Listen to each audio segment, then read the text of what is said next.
The Life and Adventures of Nicholas Nickleby by Charles Dickens. Chapter 13. Nicholas varies the monotony of Dotheboys Hall by a most vigorous and remarkable proceeding, which leads to consequences of some importance. The cold feeble dawn of a January morning was stealing in at the windows of the common sleeping-room, when Nicholas, raising himself on his arm, looked among the prostrate forms which on every side surrounded him, as though in search of some particular object. It needed a quick eye to detect, from among the huddled mass of sleepers, the form of any given individual, as they lay closely packed together, covered for warmth's sake with their patched and ragged clothes. Little could be distinguished but the sharp outlines of pale faces, over which the sombre light shed the same dull heavy colour, with here and there a gaunt arm thrust forth, its thinness hidden by no covering, but fully exposed to view, in all its shrunken ugliness. There were some who, lying on their backs with upturned faces and clenched hands, just visible in the leaden light, bore more the aspect of dead bodies than of living creatures, and there were others coiled up into strange and fantastic postures, such as might have been taken for the uneasy efforts of pain to gain some temporary relief, rather than the freaks of slumber. A few, and these were among the youngest of the children, slept peacefully on, with smiles upon their faces, dreaming perhaps of home, but ever and again a deep and heavy sigh, breaking the stillness of the room, announced that some new sleeper had awakened to the misery of another day, and as morning took the place of night, the smiles gradually faded away with the friendly darkness which had given them birth. Dreams are the bright creatures of poem and legend, who sport on earth in the night season and melt away in the first beam of the sun, which lights grim care and stern reality on their daily pilgrimage through the world. Nicholas looked upon the sleepers at first with the air of one who gazes upon a scene which, though familiar to him, has lost none of its sorrowful effect in consequence, and afterwards with a more intense and searching scrutiny, as a man would who missed something his eye was accustomed to meet and had expected to rest upon. He was still occupied in this search, and had half risen from his bed in the eagerness of his quest, when the voice of Squeers was heard, calling from the bottom of the stairs. "Now then," cried that gentleman, "are you going to sleep all day up there?" "You lazy hounds!" added Mrs. Squeers, finishing the sentence, and producing at the same time a sharp sound like that which is occasioned by the lacing of stays. "We shall be down directly, sir," replied Nicholas. "Down directly," said Squeers. "Ah! You had better be down directly, or I'll be down upon some of you in less. Where's that Smike?" Nicholas looked hurriedly round again, but made no answer. "Smike!" shouted Squeers. "Do you want your head broke in a fresh place, Smike?" demanded his amiable lady in the same key. Still there was no reply, and still Nicholas stared about him, as did the greater part of the boys, who were by this time roused. "Confound his impudence!" muttered Squeers, rapping the stair-rail impatiently with his cane. "Nickleby!" "Well, sir?" "Send that obstinate scoundrel down. Don't you hear me calling?" "He is not here, sir," replied Nicholas. "Don't tell me a lie," retorted the schoolmaster. "He is." "He is not," retorted Nicholas angrily. "Don't tell me one." "We shall soon see that," said Mr. Squeers, rushing upstairs. "I'll find him, I warrant you." With which assurance Mr. Squeers bounced into the dormitory, and, swinging his cane in the air ready for a blow, darted into the corner where the lean body of the drudge was usually stretched at night. The cane descended harmlessly upon the ground. There was nobody there. "What does this mean?" said Squeers, turning round with a very pale face. "Where have you hid him?" "I have seen nothing of him since last night," replied Nicholas. "Come," said Squeers, evidently frightened, though he endeavoured to look otherwise. "You won't save him this way. Where is he?" "At the bottom of the nearest pond, for aught I know," rejoined Nicholas in a low voice, and fixing his eyes full on the master's face. "Damn you! What do you mean by that?" retorted Squeers in great perturbation. Without waiting for a reply, he inquired of the boys whether any one among them knew anything of their missing schoolmate. There was a general hum of anxious denial, in the midst of which one shrill voice was heard to say, as indeed everybody thought, "Please, sir, I think Smike's run away, sir." "Ha!" cried Squeers, turning sharply round. "Who said that?" "Tomkins, please, sir," rejoined a chorus of voices. Mr. Squeers made a plunge into the crowd, and at one dive caught a very little boy, habited still in his night-gear, and the perplexed expression of whose countenance as he was brought forward seemed to intimate that he was as yet uncertain whether he was about to be punished or rewarded for the suggestion.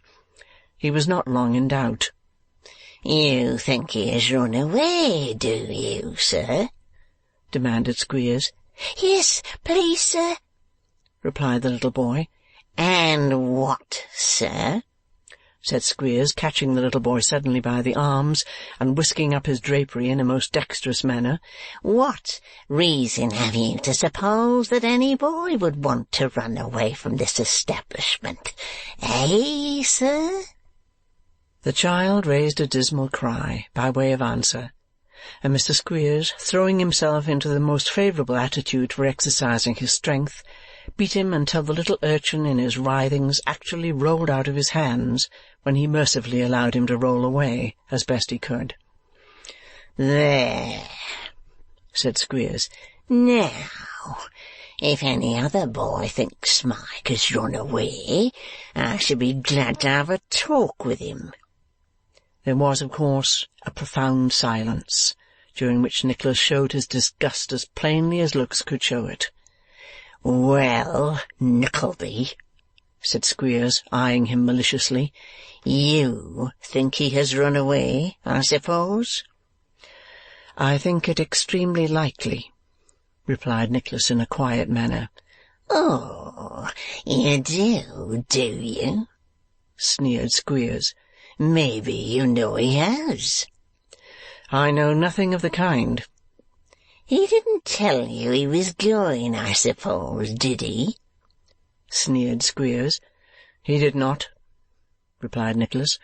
"I am very glad he did not, for it would then have been my duty to have warned you in time." "Which no doubt you would have been devilish sorry to do," said Squeers in a taunting fashion. "I should indeed," replied Nicholas. "You interpret my feelings with great accuracy." Mrs. Squeers had listened to this conversation from the bottom of the stairs, but now, losing all patience, she hastily assumed her night-jacket and made her way to the scene of action. "What's all this here to do?" said the lady, as the boys fell off right and left to save her the trouble of clearing a passage with her brawny arms. "What on earth are you talking to him for, Squeery?" "Why, my dear," said Squeers, "the fact is that Smike is not to be found." "Well, I know that," said the lady, "and where's the wonder? If you get a parcel of proud stomached teachers that set the young dogs a rebelling, what else can you look for? Now, young man, you just have the kindness to take yourself off to the schoolroom and take the boys off with you, and don't you stir out of there till you have leave given you, or you and I may fall out in a way that'll spoil your beauty, handsome as you think yourself, and so I tell you." "Indeed?" said Nicholas. "Yes, and indeed again, Mr. Jackanapes," said the excited lady. "I wouldn't keep such as you in the house another hour if I had my way." "Nor would you if I had mine," replied Nicholas. "Now, boys." "Ah, now, boys," said Mrs. Squeers, mimicking as nearly as she could the voice and manner of the usher. "Follow your leader, boys, and take pattern by Smike if you dare. See what he'll get for himself when he's brought back, and mind, I tell you shall have as bad and twice as bad if you so much as open your mouths about him." "If I catch him," said Squeers, "I'll only stop short of fleeing him alive. I give you notice, boys." "If you catch him," retorted Mrs. Squeers contemptuously, "you are sure to. You can't help it, if you go the right way to work. Come, away with you." With these words, Mrs. Squeers dismissed the boys, and after a little light skirmishing with those in the rear who were pressing forward to get out of the way, but were detained for a few moments by the throng in front, succeeded in clearing the room when she confronted her spouse alone. "He is off," said Mrs. Squeers. "The cow-house and stables are locked up, so he can't be there, and he's not downstairs anywhere, for the girl has looked. He must have gone York way, and by a public road too." "Why must he?" inquired Squeers. "Stupid," said Mrs. Squeers angrily. "He hadn't any money, had he?" "Never had a penny of his own in his whole life that I know of," replied Squeers. "To be sure," rejoined Mrs. Squeers, "and he didn't take anything to eat with him, that I'll answer for."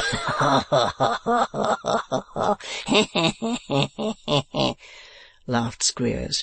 "Then, of course," said Mrs. S., "he must beg his way, and he couldn't do that nowhere but on the public road." "That's true," exclaimed Squeers, clapping his hands.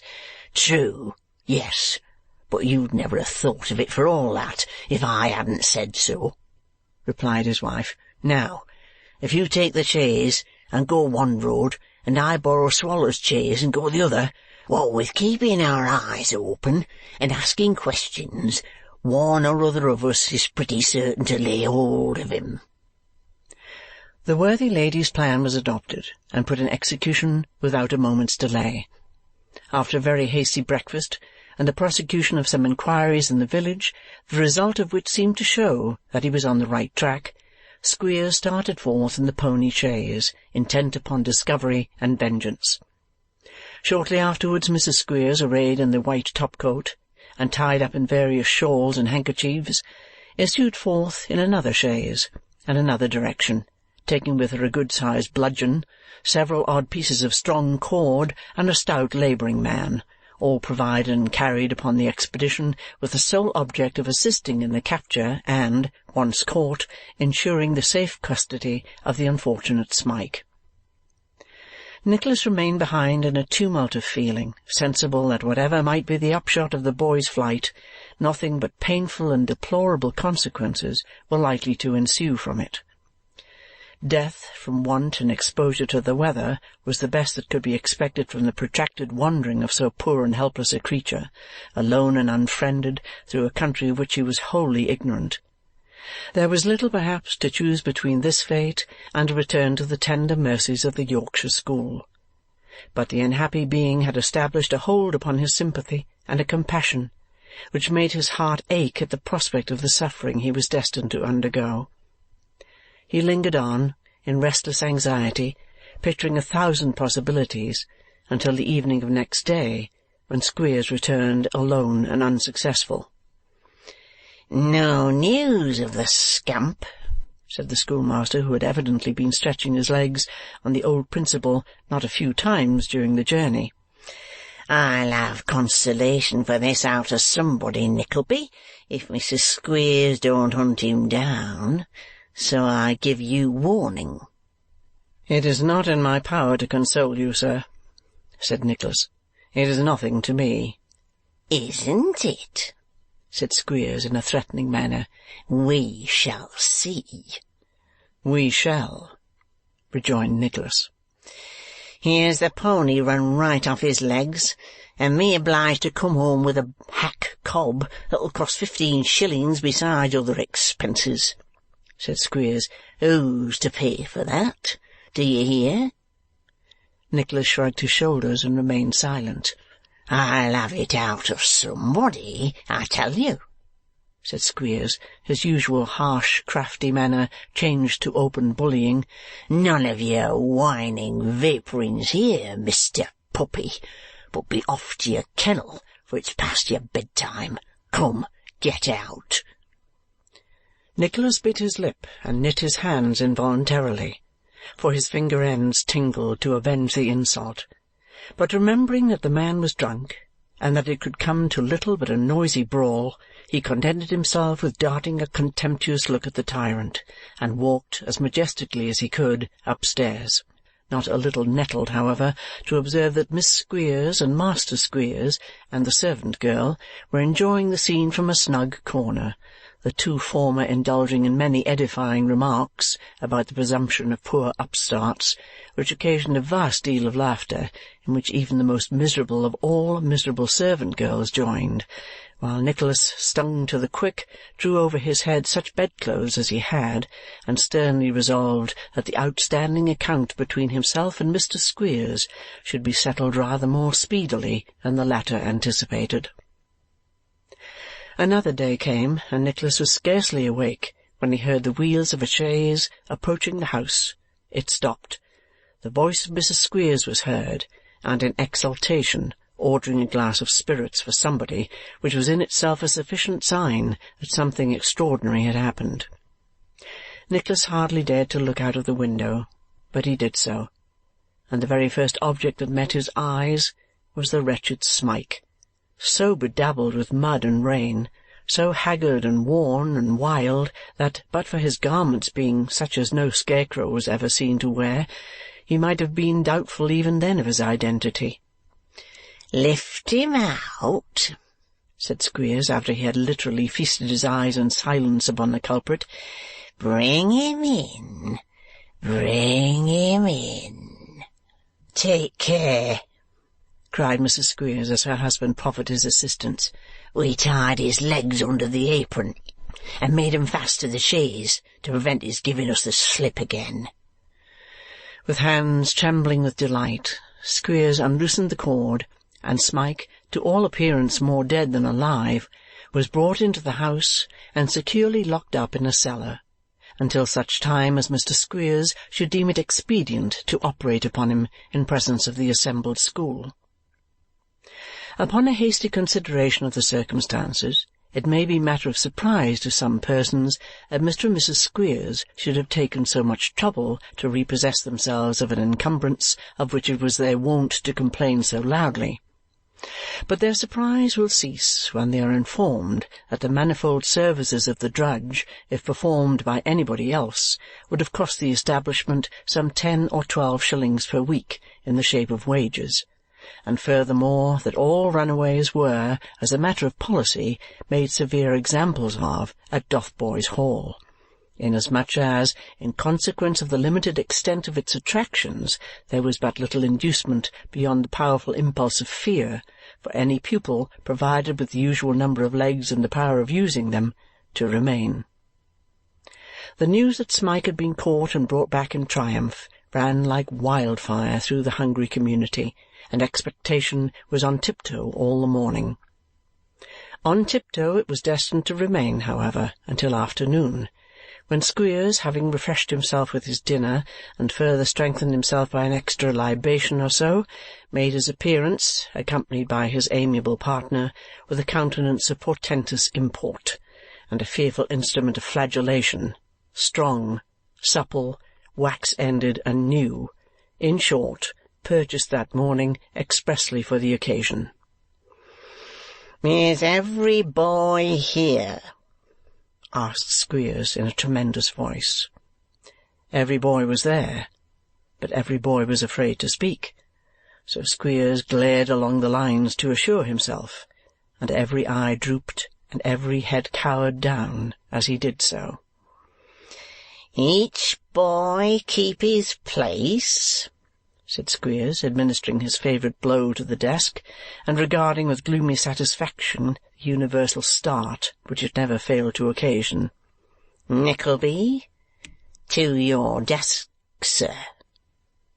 It was remarked by more than one small observer that there was a very curious and unusual expression in the usher's face, but he took his seat without opening his lips in reply. Squeers, casting a triumphant glance at his assistant and a look of most comprehensive despotism on the boys, left the room, and shortly afterwards returned, dragging Smike by the collar, or rather by that fragment of his jacket which was nearest the place where his collar would have been had he boasted such a decoration. In any other place the appearance of the wretched, jaded, spiritless object would have occasioned a murmur of compassion and remonstrance. It had some effect even there, for the lookers-on moved uneasily in their seats, and a few of the boldest ventured to steal looks at each other, expressive of indignation and pity. They were lost on Squeers, however, whose gaze was fastened on the luckless Smike, as he inquired, according to custom in such cases, whether he had anything to say for himself. "Nothing, I suppose," said Squeers with a diabolical grin. Smike glanced round, and his eye rested for an instant on Nicholas, as if he had expected him to intercede, but his look was riveted on his desk.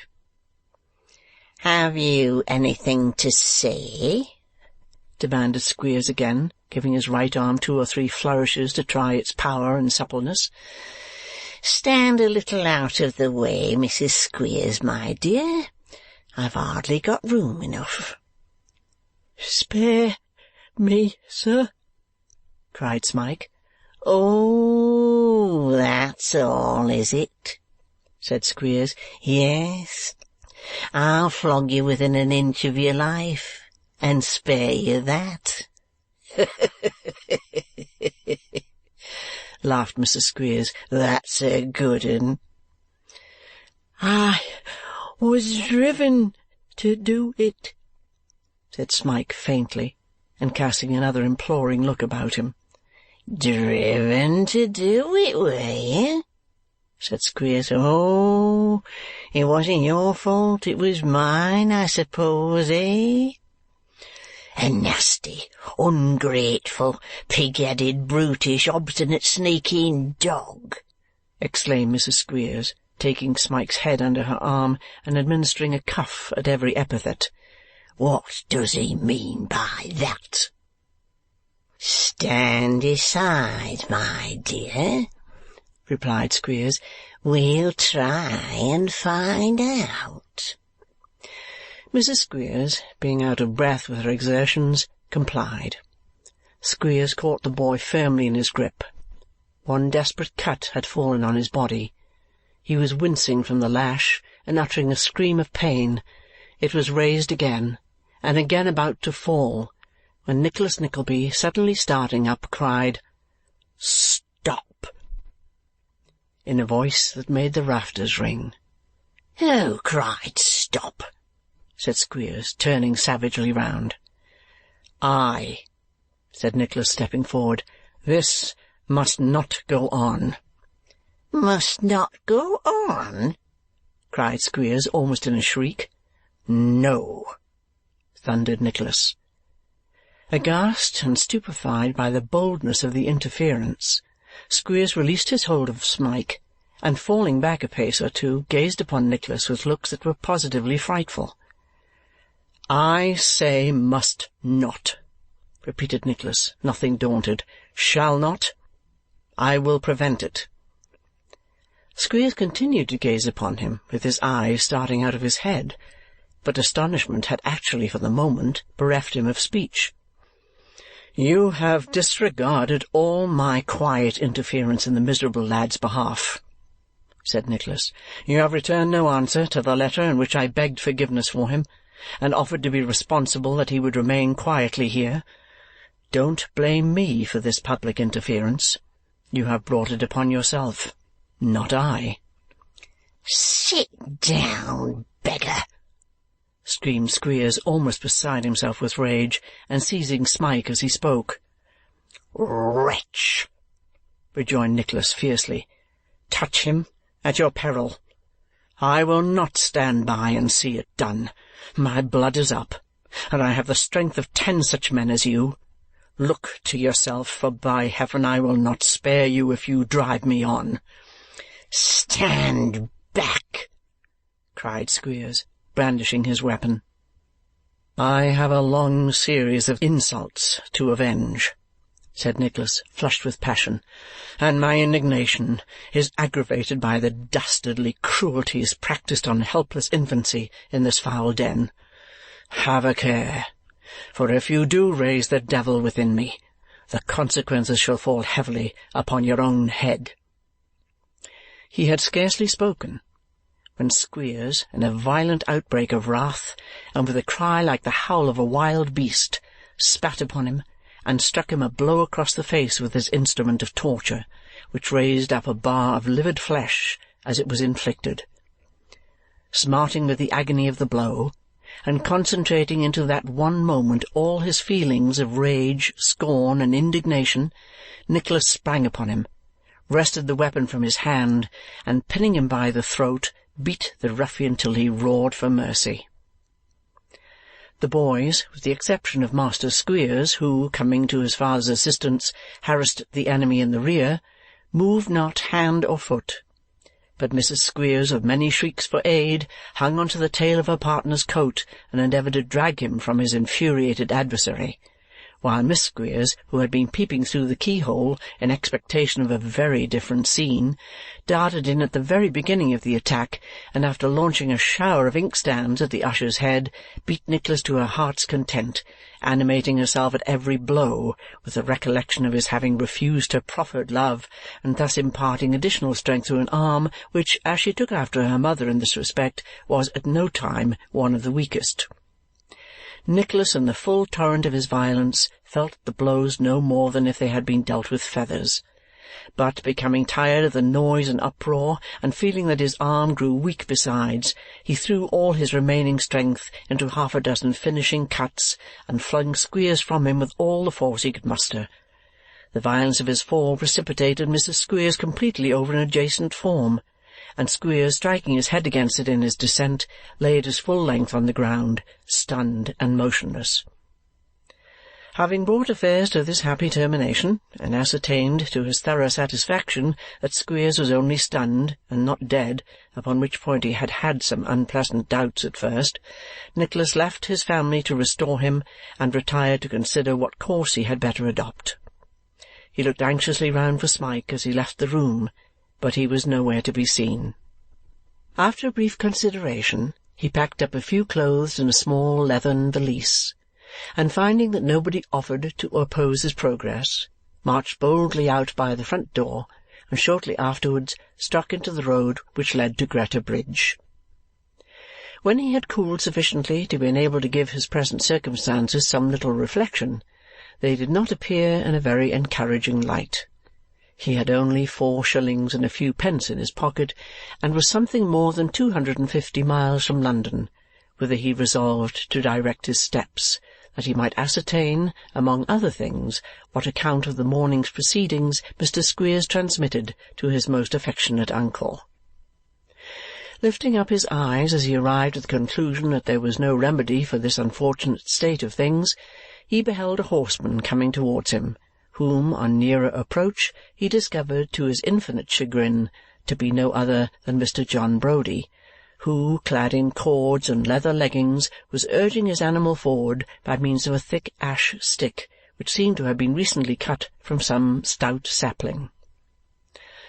"I am in no mood for more noise and riot," thought Nicholas, "and yet, do what I will, I shall have an altercation with this honest blockhead, and perhaps a blow or two from yonder staff." In truth, there appeared some reason to expect that such a result would follow from the encounter, for John Browdie no sooner saw Nicholas advancing than he reined in his horse by the footpath and waited until such time as he should come up, looking meanwhile very sternly between the horse's ears at Nicholas as he came on at his leisure. "Servant, young gentleman," said John. "Yours," said Nicholas. "Well, we are met at last," observed John, making the stirrup ring under a smart touch of the ash-stick. "Yes," replied Nicholas, hesitating. "Come, he said frankly, after a moment's pause. "We parted on no very good terms the last time we met. It was my fault, I believe, but I had no intention of offending you, and no idea that I was doing so. I was very sorry for it afterwards. Will you shake hands?" "Shake hands?" cried the good-humoured Yorkshireman. "Ha, ha! That I will." At the same time he bent down from the saddle and gave Nicholas's fist a huge wrench. "But what be the matter with thy face, mun? It be all broken like." "It is a cut," said Nicholas, turning scarlet as he spoke. "A blow. But I returned it to the giver, and with good interest too." "No, did he though?" exclaimed John Browdie. "Well, Dean, I like him for that." "The fact is," said Nicholas, not very well knowing how to make the avowal, "the fact is that I have been ill-treated." "No," interposed John Browdie in a tone of compassion, for he was a giant in strength and stature, and Nicholas, very likely in his eyes, seemed a mere dwarf. "Dean't say that."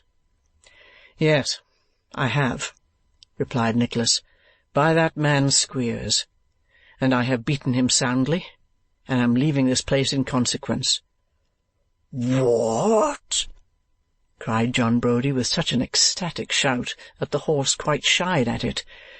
"Beaten the schoolmeasther?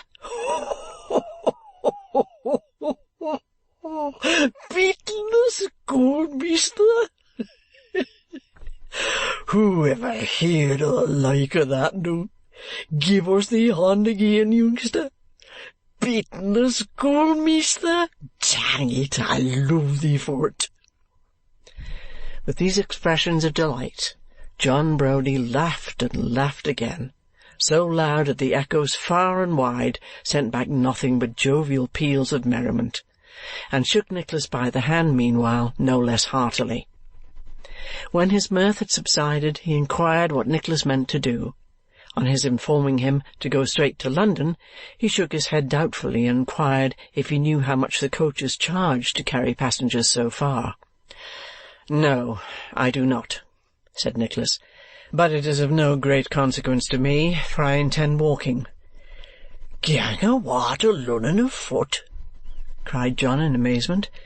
"Every step of the way," replied Nicholas.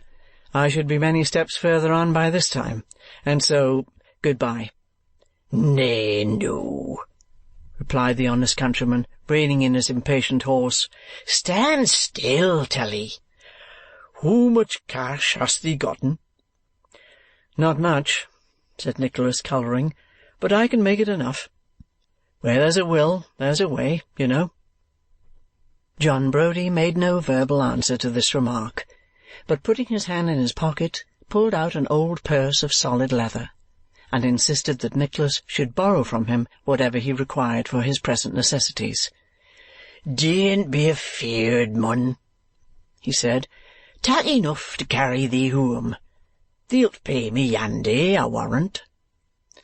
Nicholas could by no means be prevailed upon to borrow more than a sovereign, with which loan Mr. Browdie, after many entreaties that he would accept of more, observing with a touch of Yorkshire caution that if he didn't spend it all he could put the surplus by till he had an opportunity of remitting it carriage-free, was fain to content himself. "Tak that bit o' timber to help thee on wi, mun," he added, pressing his stick on Nicholas and giving his hand another squeeze. "Keep a good heart, and bless thee. Beaten the schoolmeasther! God, it's the best thing I've heard this 20 year." So saying, and indulging with more delicacy than might have been expected from him in another series of loud laughs for the purpose of avoiding the thanks which Nicholas poured forth, John Browdie set spurs to his horse and went off at a smart canter, looking back from time to time as Nicholas stood gazing after him and waving his hand cheerily as if to encourage him on his way. Nicholas watched the horse and rider until they disappeared over the brow of a distant hill, and then set forward on his journey. He did not travel far that afternoon, for by this time it was nearly dark, and there had been a heavy fall of snow, which not only rendered the way toilsome, but the track uncertain and difficult to find after daylight, save by experienced wayfarers. He lay that night at a cottage where beds were let at a cheap rate to the more humble class of travellers, and, rising betimes next morning, made his way before night to Boroughbridge. Passing through that town in search of some cheap resting-place, he stumbled upon an empty barn within a couple of 100 yards of the roadside, in a warm corner of which he stretched his weary limbs and soon fell asleep. When he awoke next morning and tried to recollect his dreams, which had been all connected with his recent sojourn at Dotheboys Hall, he sat up, rubbed his eyes, and stared, not with the most composed countenance possible, at some motionless object which seemed to be stationed within a few yards in front of him. "Strange!" cried Nicholas. "Can this be some lingering creation of the visions that have scarcely left me? It cannot be real, and yet I am awake. Smike?" The form moved, rose, advanced, and dropped upon its knees at his feet. It was Smike indeed.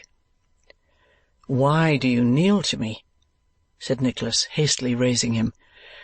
"To go with you anywhere, everywhere, to the world's end, to the churchyard grave," replied Smike, clinging to his hand. "Let me, oh, do let me. You are my home, my kind friend. Take me with you, pray." "I am a friend who can do little for you," said Nicholas kindly. "How came you here?" He had followed him, it seemed, had never lost sight of him all the way, had watched while he slept, and when he halted for refreshment and had feared to appear before lest he should be sent back, he had not intended to appear now, but Nicholas had awakened more suddenly than he looked for, and he had had no time to conceal himself. "Poor fellow," said Nicholas, "your hard fate denies you any friend but one, and he is nearly as poor and helpless as yourself." May I go with you?" asked Smike timidly. "I will be your faithful, hard-working servant. I will, indeed. I want no clothes," added the poor creature, drawing his rags together. "These will do very well. I only want to be near you." "And you shall," cried Nicholas, "and the world shall deal by you as it does by me, till one or both of us shall quit it for a better. Come." With these words he strapped his burden on his shoulders, and, taking his stick in one hand, extended the other to his delighted charge, and so they passed out of the old barn together. Chapter 13